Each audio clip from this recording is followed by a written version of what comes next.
Hello दोस्तों, AK info के YouTube channel पे आपका स्वागत है। दोस्तों, आज की जो वीडियो होने वाली है वो रहने वाली है बायोनिक CPU को कैसे हम रिमूव करेंगे, कितने सर्किल पर हम किस असेंबली से उसको निकालेंगे और निकालते वक्त किन चीज़ों का आपको ध्यान रखना है। कई टेक्नीशियंस जो कि CPU की स्वैपिंग का काम करते हैं वो पूरी तरह से CPU को ओके नहीं निकाल पाते हैं, या कई बार वो ओके निकाल लेते हैं या क्लीन करने में CPU के ग्लू को उनका CPU ख़राब हो जाता है। तो उसके लिए आप इस वीडियो को पूरा ध्यान से देखें, आपको सारी चीज़ें स्टेप बाय स्टेप बताई जाएंगी और आपको रिबॉलिंग के बारे में भी बताया जाएगा। तो चलिए दोस्तों, शुरू करते हैं। सबसे पहले अभी हमारे पास एक सेट है जो कि iPhone 12 है, यानी ये आपका A14 CPU है। इस A14 CPU में यदि आप iPhone 12 की स्वैपिंग करते हैं तो आपको किन किन ICO का ध्यान रखना है, विद डाटा या विदाउट डाटा, वो सारा इस वीडियो में आपको देखने को मिलेगा। उसके साथ साथ CPU को कैसे हम सेफली निकालते हैं और कैसे फिक्स करेंगे, वो सब आपको वीडियो में स्टेप बाय स्टेप बताया जाएगा। तो जल्दी से वीडियो स्टार्ट करते हैं। ये हमारा A14 CPU है। सबसे पहला स्टेप जो रहता है दोस्तों, वो रहता है कि जब आप किसी भी आईफोन के CPU को निकालते हैं तो उसमें आपको स्पेस काफ़ी कम मिलता है काम करने के लिए। तो स्पेस कम होने की वजह से कई बार आप कई कंपोनेंट उसके साथ के निकाल लेते हैं। तो यदि आप सही ग्लू कट नहीं करते हैं और सही टेम्परेचर पे कटिंग नहीं करते हैं ग्लू की, तो कई बार आपके कंपोनेंट भी डैमेज हो जाएंगे या फिर उसके नियर बाय लगे बग सेक्शन भी ख़राब हो जाते हैं। तो वीडियो को ध्यान से देखें, उसमें आपको सभी ब्लेड्स के बारे में भी बताया जाएगा कि कौन सा ब्लेड आप इसमें यूज़ करेंगे ग्लू कट करने के लिए, विद टेम्परेचर कैसे काम करना है। इसके लिए दोस्तों आपको एक कॉनली का ये वाले ब्लेड की ज़रूरत पड़ेगी। उसके अलावा आप 11 नंबर का ब्लेड लें एक, इन दोनों ब्लेड से ही आप दोनों काम कर पाएंगे। तीसरा रहेगा आपके लिए एक स्क्रैपर, जिससे आप CPU को पिक करेंगे। इसके लिए दोस्तों हम स्ट्रेट नोज़ल यूज़ करेंगे। ज़्यादातर मार्केट में 2008 और 857 इसके लिए यूज़ होती है, लेकिन आप स्ट्रेट नोज़ल से यानी 857 से भी ये काम कर सकते हैं। आपको ज़रूरत नहीं कि आप 861 लें या फिर ज़रूरी नहीं कि 2008 से काम करें। अगर आपके हाथ में स्किल होगा दोस्तों तो आप 857 से भी ये काम कर सकते हैं, सिर्फ आपको स्टेप फॉलो करने होंगे। चलिए देखते हैं। सबसे पहले हम ग्लू कट करेंगे जो कि इस चारों तरफ इसके CPU के लगा हुआ है। मैं कुछ CPU निकालने से पहले आपको डैमेज CPU दिखा देता हूं कि अगर आप सही तरीका यूज़ नहीं करेंगे तो किस तरह के CPU होंगे जो आपके ख़राब हो जाते हैं। सबसे पहले दोस्तों ये एक CPU देखेंगे आप, ये भी एक बायोनिक है।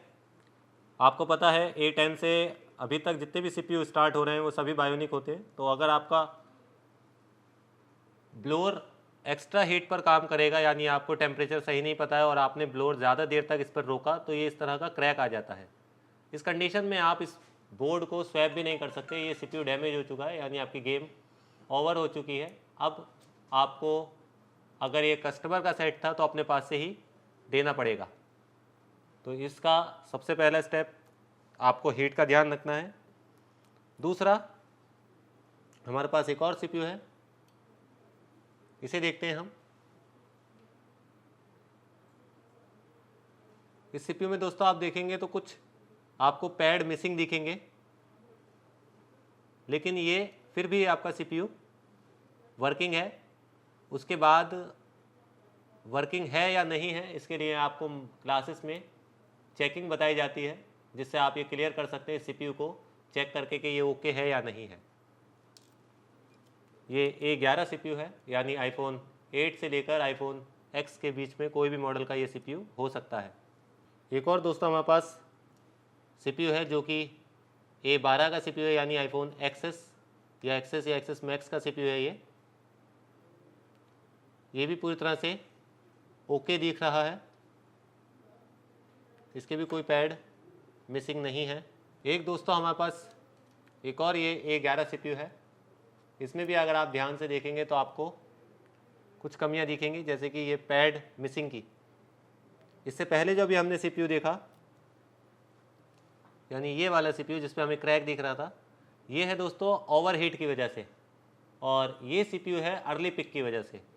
तो अगर आपका टेम्परेचर सही है और आपने उसे जल्दी पिक कर लिया है तो भी आपका CPU ख़राब हो जाता है, और अगर आपने देर तक उस पर काम किया तो भी आपका CPU ख़राब हो जाता है। तो इस वीडियो में आपको बताया जाएगा कितनी देर में और कितने सर्किल पर आप ये CPU को निकाल सकते हैं। सबसे पहले हम इसका ग्लू कट करेंगे, जिसके लिए हम स्मॉल नोज़ल यूज़ करेंगे। ये दोस्तों स्मॉल नोज़ल कहलाती है। टेम्परेचर रहेगा आपका 235 और एयर प्रेशर आप 2 रखेंगे।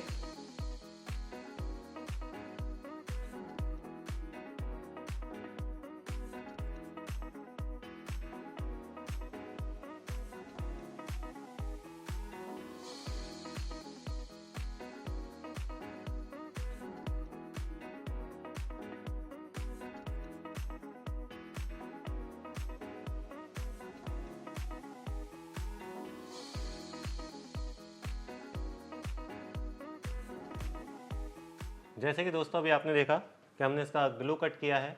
ग्लू कट करते वक्त आपको कुछ चीज़ों का ध्यान रखना है कि जो आप ब्लेड यूज़ करते हैं वो 11 नंबर का ब्लेड यूज़ करें या आप कोई भी कॉनली का या मार्केट में कोई भी ब्लेड यूज़ करें। उसका इस चीज़ का ध्यान रखना है आपको कि ब्लेड बोर्ड की ट्रैक को ना काटे, यानी आप थोड़ा सा उसे ऊपर रखें। इसके लिए आपको थोड़ी प्रैक्टिस करनी पड़ेगी। हम क्लासेस में सारी चीज़ें लाइव ही कराते हैं, इसीलिए ताकि आप जब यहाँ पर आएँ तो आप खुद उस एक्सपीरियंस को ले पाएँ। तो किसी को भी अगर इस कोर्स में इंटरेस्टेड है, जो ये कोर्स करना चाहते हैं या CPU की रिपेयरिंग का कोर्स देखना चाहते हैं या अपने लिए प्लान कर रहे हैं, तो एक बार AK इन्फो से ज़रूर डेमो लें। उसमें आपको ये सब चीज़ें बारीकी से और बताई जाती है। दोस्तों ये जो ब्लेड होंगे जिससे आप CPU को पिक करेंगे, ये कोशिश करें कि आपका जो ब्लेड हो उसे आप हल्का सा पॉलिश कर दें इस तरह से।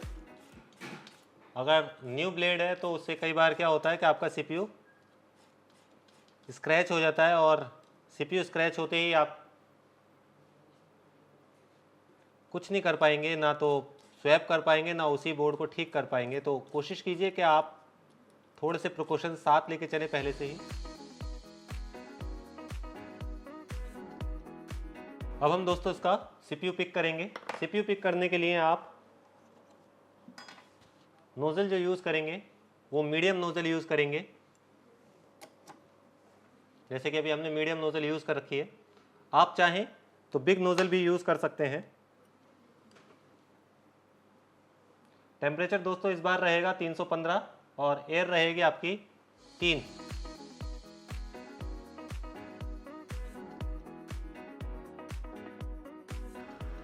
जैसे ही यहाँ पर आपकी मेल्टिंग आती है बोर्ड पर, तभी आप इसमें ब्लेड इंसर्ट करें।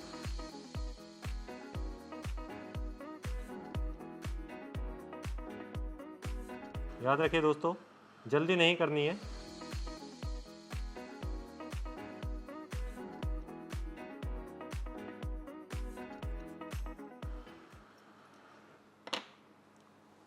सबसे पहले हम CPU चेक करते हैं कि क्या अभी हमारा CPU कि कोई पैड वगैरह तो नहीं गए हैं।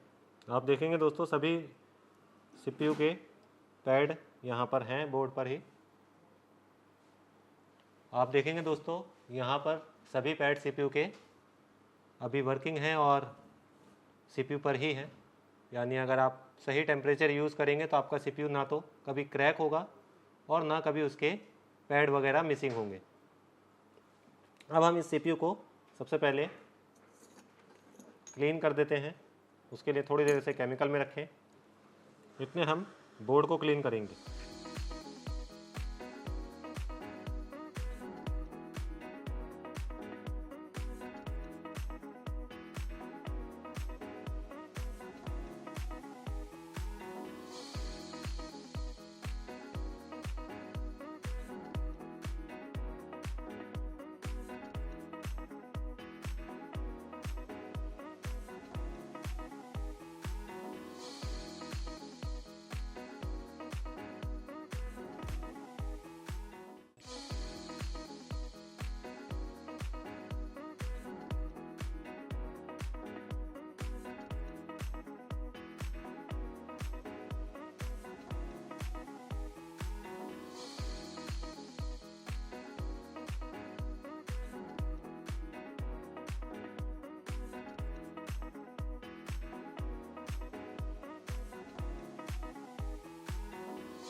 तो जैसे दोस्तों अब हमारा CPU के पैड क्लीन हो चुके हैं, अब हम CPU को क्लीन करना सीखेंगे। सबसे पहले दोस्तों इसका टिन चेंज करें और वहाँ पर आप 138 का यूज़ करें इस तरह से। उसके साथ आप फ्लक्स का भी यूज़ करें। टेम्परेचर आप अपनी आयरन का 350 रखें और हल्के हाथ से CPU की स्किन पर आयरन टच ना करें। सिर्फ जो इसकी बॉलें हैं जिसे आप टिन चेंज करने के लिए या जो बॉलें मिली हुई हैं उन्हें एक करने के लिए यूज़ कर रहे हैं, इतना ही टच करें।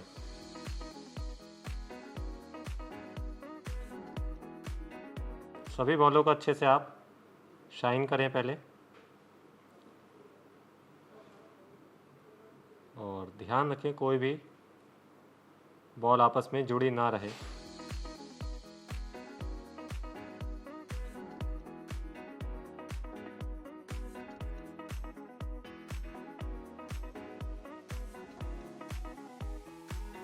टेम्परेचर दोस्तों 138 करने के बाद आप इसका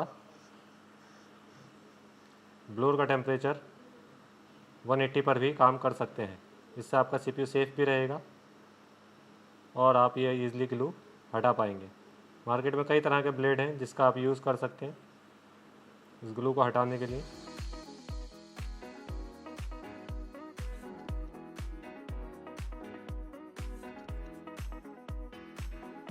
याद रखिए दोस्तों, जब आप इस गन का यूज़ कर रहे हैं तो डायरेक्ट गन CPU पे ना रखें, हल्का सा CPU से हटाकर चलाएं।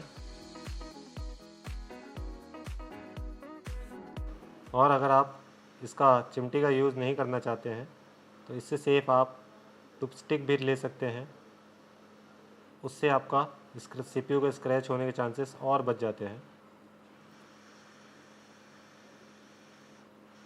अगर आपका हाथ ठीक है तो आप इससे भी काम कर सकते हैं।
तो दोस्तों जैसे भी आपने देखा कि हमने ग्लू कैसे क्लीन करना है, यही स्टेप अगर आप फॉलो करोगे तो आपका भी CPU इस तरह से क्लीन हो सकता है।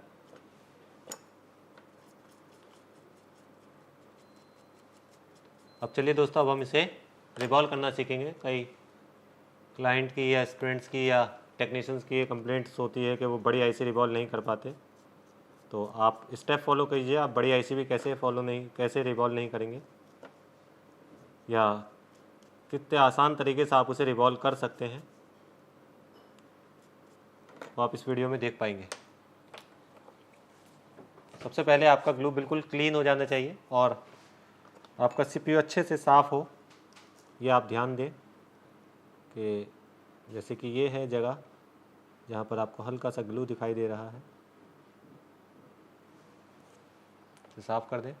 उसके अलावा इस जगह पर भी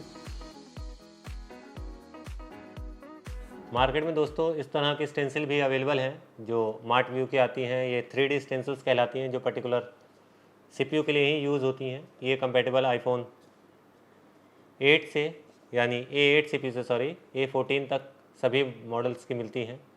लेकिन हम आपको टूल के साथ साथ आपके हाथ को इसको कैसे अच्छा बनाना है उस पर ज़्यादा बिलीव करेंगे।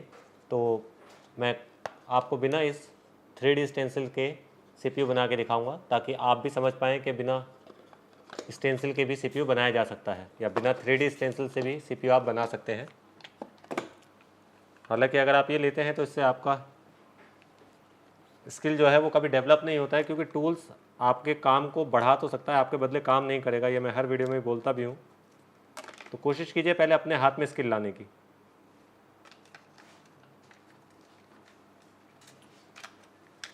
इसके लिए हम एक टिश्यू पेपर लेंगे और टिश्यू पेपर के 2 से 3 फोल्ड कर लेने, ताकि उसमें बबलिंग आए थोड़ी सी।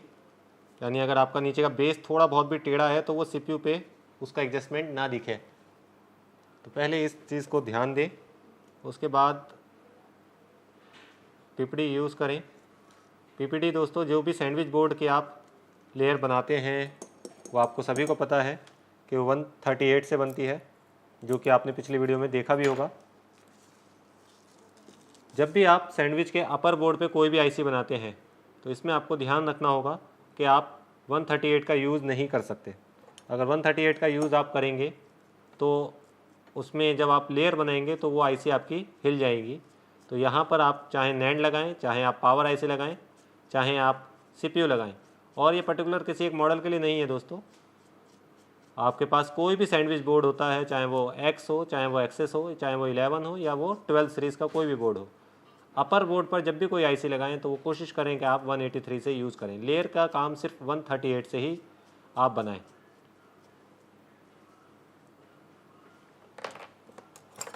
अच्छे से स्टेंसिल को क्लीन करें। यदि दोस्तों आपकी स्टेंसिल क्लियर नहीं होगी तो आप रिबॉलिंग जब भी करेंगे तो कोई एक आध बॉल आपकी रह जाया करेगी। तो कोशिश करें कि स्टेंसिल बिल्कुल आपकी क्लियर हो। तो सबसे पहले दोस्तों इसके अलाइनमेंट सही से मिलाएं आप स्टेंसिल का। अब हम इस पर PPD अप्लाई करेंगे।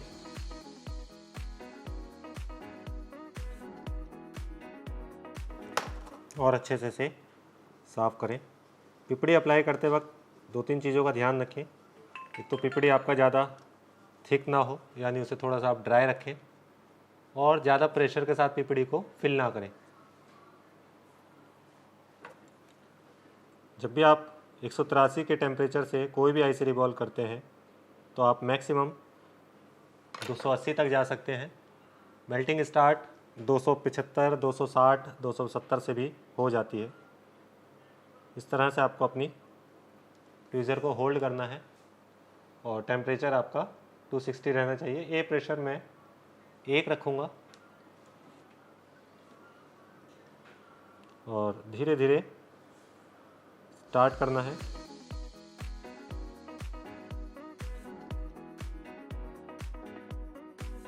उसके बाद दोस्तों यहीं पर हल्का सा इस पर फ्लक्स लगा दें, ताकि कुछ बॉलें अगर आपकी स्टेंसिल के साथ बाहर आने वाली होंगी तो वो अभी अच्छे से मेल्ट होकर अंदर चिपक जाएंगी। याद रखिए दोस्तों, जब तक ये पूरी रिवॉल्व ना हो तब तक ये फ्लक्स नहीं लगाना है। जब आपको लगे पूरी IC रिवॉल्व हो चुकी है तब आप हल्के से उस पर फ्लक्स लगाकर इस तरह से फ्लो करा दें।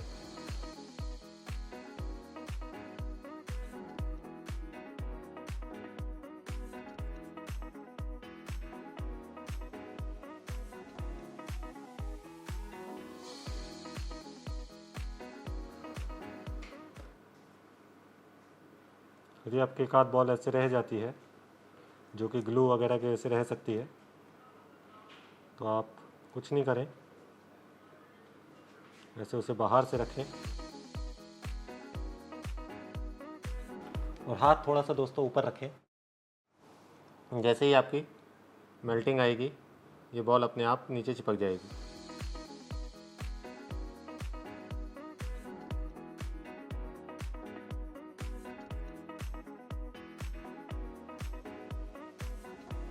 तो इस तरह से दोस्तों आप पूरा CPU एक ही बार में बना सकते हैं। थोड़े से आपको स्टेप फॉलो करने होंगे, और जैसे कि ये आपका कहीं ग्लू वगैरह आ जाता है तो उसे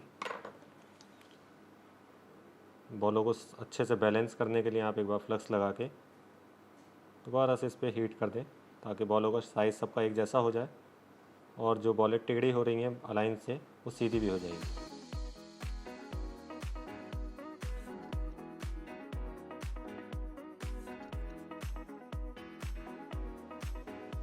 चलिए दोस्तों, अब हम इसे फिक्स करते हैं। फिक्स करने का तरीका ये रहेगा दोस्तों, सबसे पहले आप थोड़ा सा फ्लक्स लें और इस तरह से फिक्स कर दें और इसे मेल्ट करा दें।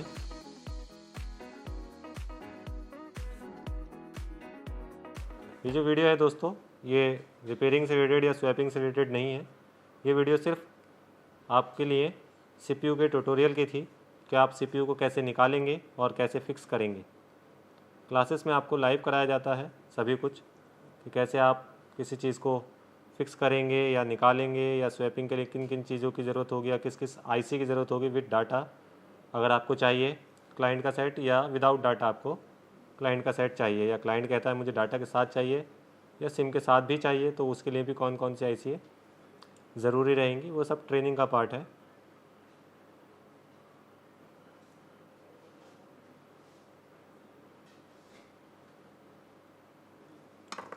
यहाँ से आप अच्छे से इसे अलाइंस मिलाएं।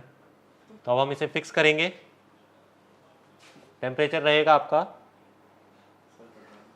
250, आप 280 तक मैक्सिमम जा सकते हैं, लेकिन बड़ी IC में आप 250 260 तक भी इसे फिक्स कर सकते हैं।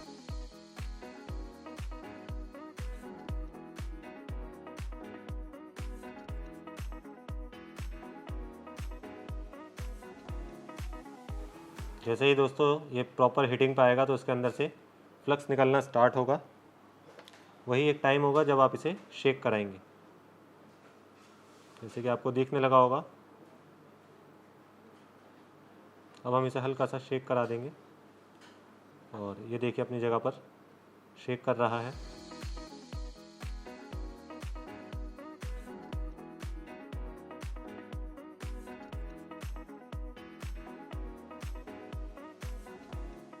और हम इस तरह से इसे चेक करेंगे।